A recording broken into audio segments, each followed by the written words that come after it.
A.M., Sunday, 12th November. RAF Lancasters take off on a 1,200-mile flight to Norway. 29 of the four-motored craft head for Tromsøy Fjord, where the TIRPITZ, last of Germany's big battleships, had eluded two recent attacks. The first, on 15th September, was unsuccessful owing to an amazing smoke screen created by thousands of smoke pots. These pictures, taken from a reconnaissance plane at 13,000 feet, show how effectively the TIRPITZ was concealed. No hits were scored by the RAF on this run.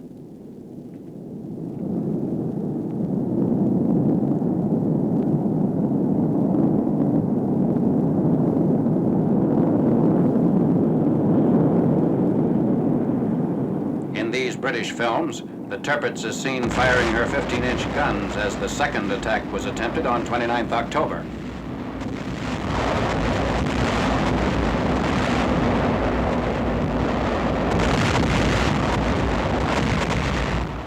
Again, the smoke screen, this time combined with bad weather, made bullseye bombing a hazardous venture.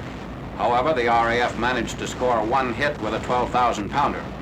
As long as the TIRPITZ remained afloat, she was a potential threat to the Russian convoy route, tying up strong forces of British warships in northern waters.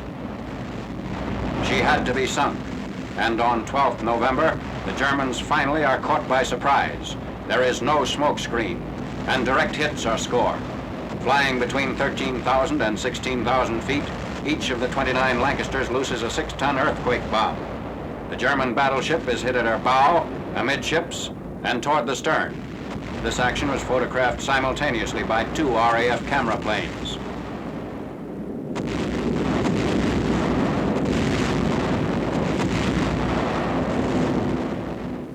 Her guns are silenced, and the TIRPITZ is again covered by smoke, this time from flames that seal her doom. Officially listed as 35,000 tons, she's believed to have been closer to 45,000.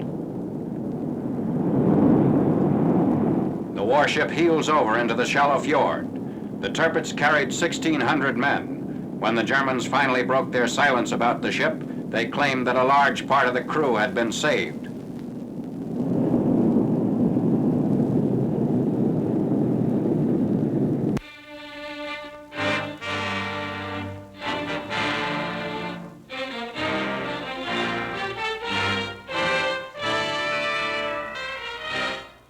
Structural steel for all 6 Allied armies is made available as the Army sets up its own production 17 miles from frontline activity on the Moselle River. The management of the big plant at Differdange, Luxembourg, had been requested to operate blast furnaces, Bessemer converters, and the mill for rolling steel beams on an 8-hour-per-day basis. Iron ore from surrounding mountains is mixed with coke and limestone imported from Belgium.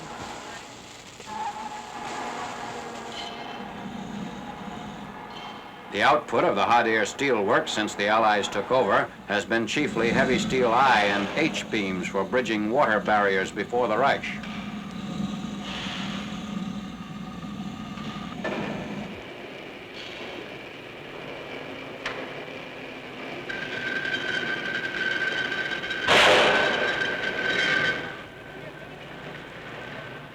Localized overseas production of vital engineering replacements obviously alleviates strain on the services of supply. On a normal crossing, a single Liberty ship can carry approximately the same tonnage as is turned out by the Luxembourg mill in a 2-week period. To haul this amount of heavy steel beams from docking points to the front lines would require 250 railroad flat cars.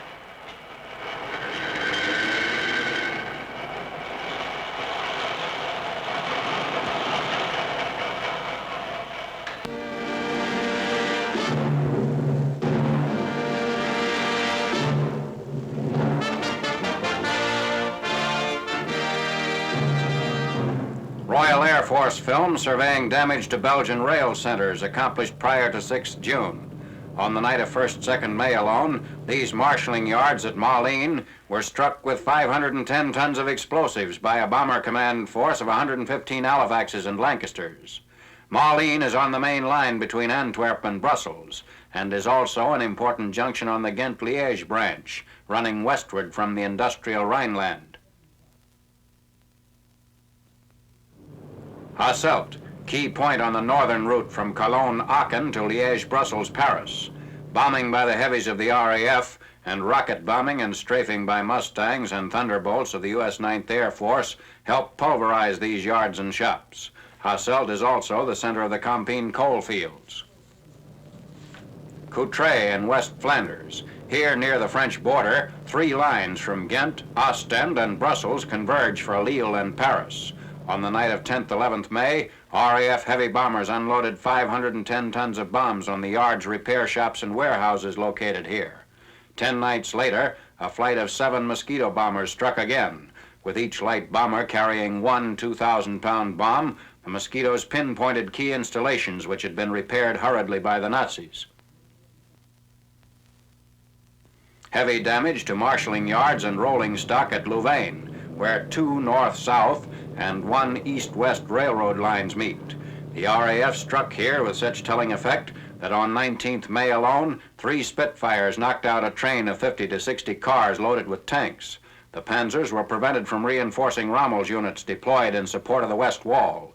Destruction of key points in the Belgian network of 6,800 miles of track complicated the supply and transport problems faced by the Nazis in France and in the lowlands.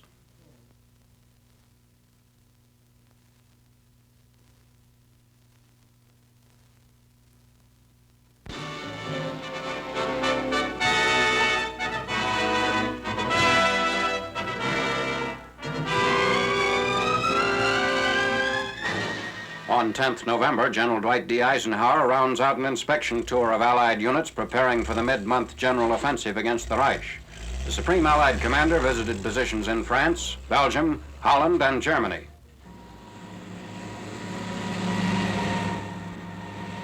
Jeeps are left behind as General Eisenhower leads his party up a muddy hill to the command post of Major General Charles H. Gerhardt's 29th Infantry Division. At a review, General Ike chats with doughboys fresh from the front lines. The day before, at Brussels, he had told the Belgian Parliament, "We are fighting an enemy who understands only one thing, force, and we intend to apply force to the utmost." Flood conditions caused by torrential rains along a sector of the Western Allied battle line. This waterlogged highway is a main supply route and one of many roads along the 3rd and 7th Army fronts affected by late fall rains. It's the time of the great drives for Metz and Strasbourg.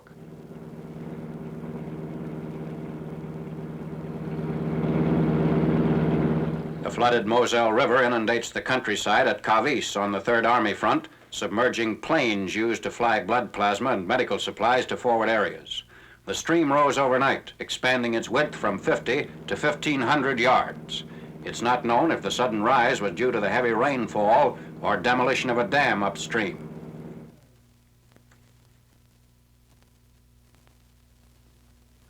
Aiming for a bridgehead across the Moselle, elements of the 90th Division prepare to negotiate the stream in assault boats. This ferry service was devised pending construction of a bridge by the engineers.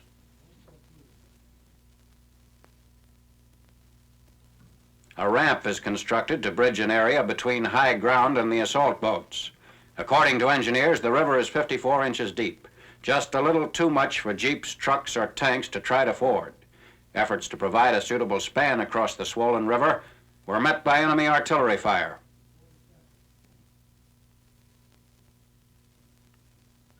The ferry service gets underway, every inch of the crossing carrying a threat from floating mines and from Nazi artillery on the opposite bank.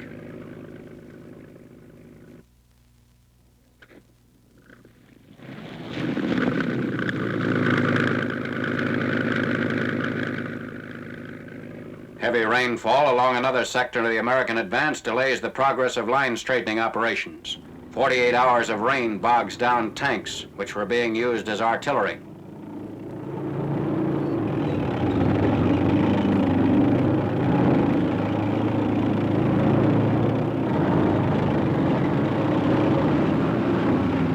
A nighttime accident at Les Rougeaux.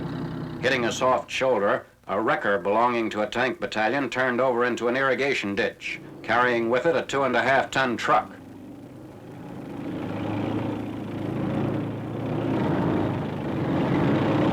Despite rain and mud, Allied forces are moving forward on the offensive along the larger part of the 450-mile front. As the earliest and harshest winter in 80 years comes to northern Europe, snow camouflages the terrain from the Dutch lowlands to the icy passes of the Vosges. Here, awaiting the mid-November general offensive, gunners of a French division cooperating with the 7th Army stand guard at their emplacements.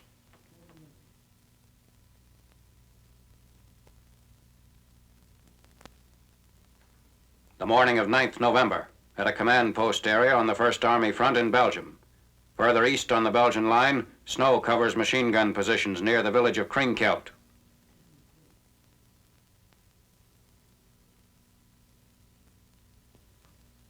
Infantrymen line up for noon chow, as a snow-covered vehicle serves as a dining table. Near Bastogne, in the same sector, men of a signal company splice telephone wire. Plowing of the slippery road continues as the snow turns to slush.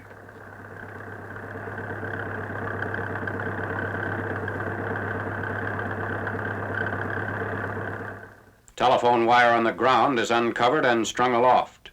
As the line is stretched from pole to pole, slack is picked up and less wire is required. Miracles of supply by the Quartermaster Corps have given the doughboy in the line the type of personal equipment needed to take on another enemy who's no pushover, General Winter.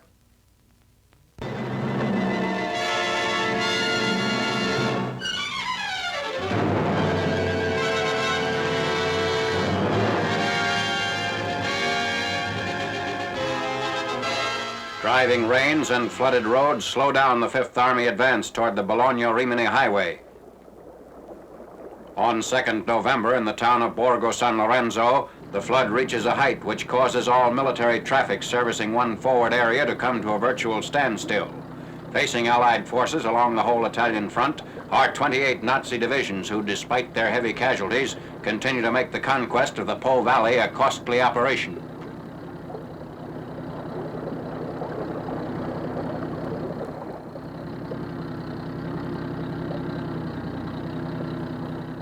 Roads in the 78th Division sector of the Gothic Line are reduced to quagmires, posing a constant transportation problem. Commenting on the difficulties encountered in the crawling Allied offensive, General Sir Harold R.L.G. Alexander, Allied commander in the Mediterranean theater, acknowledged that the Italian campaign was stalemated. He declared, however, that the offensive would continue until the last Germans were cleared out of Italy.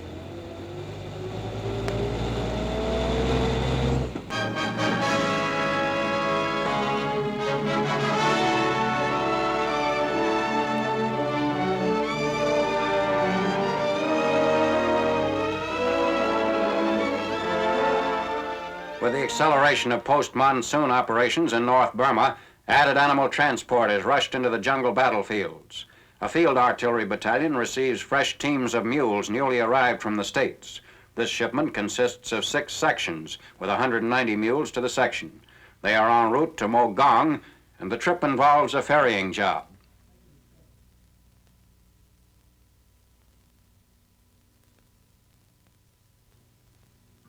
Although they are tied to the ferry, several of the mules manage to fall into the water.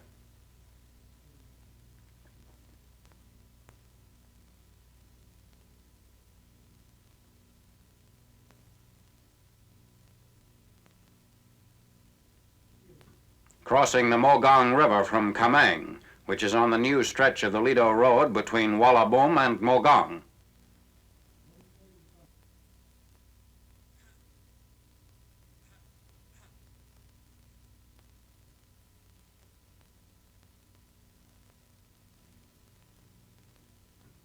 Starting at the Mogong-Myitkyina road junctions, the Allies have been moving further southward in the campaign to re-establish land communications between India and China. The unpredictable terrain encountered on these drives makes the employment of mules most advantageous. Supplies flown in from India would often be stranded far from the battle lines were it not for mule-pack transport.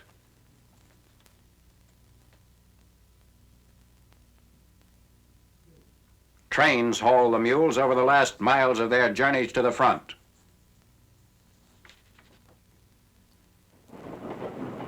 Leaving Mogong for the interior on 31st October.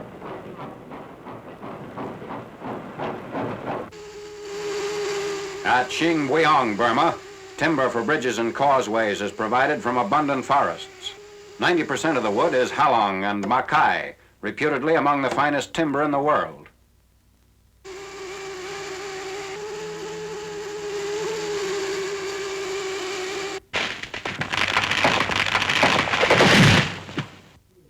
The lumbering operations are carried out by the engineers.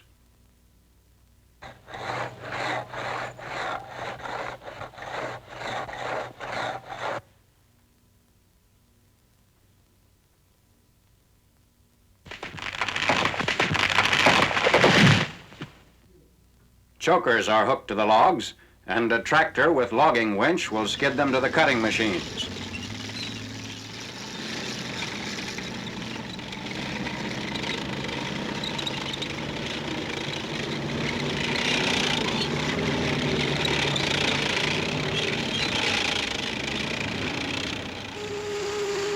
Bucking or cutting the logs to the desired length.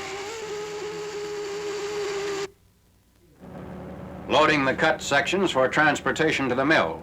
The plant at Xingyang and another at Tingkok Sakan have produced 5.5 million feet of lumber in less than 10 months. The biggest output for a single day has been 43,000 feet, 3 times the normal capacity of this mill. A 60-inch circular saw powered by a 90 horsepower motor is employed.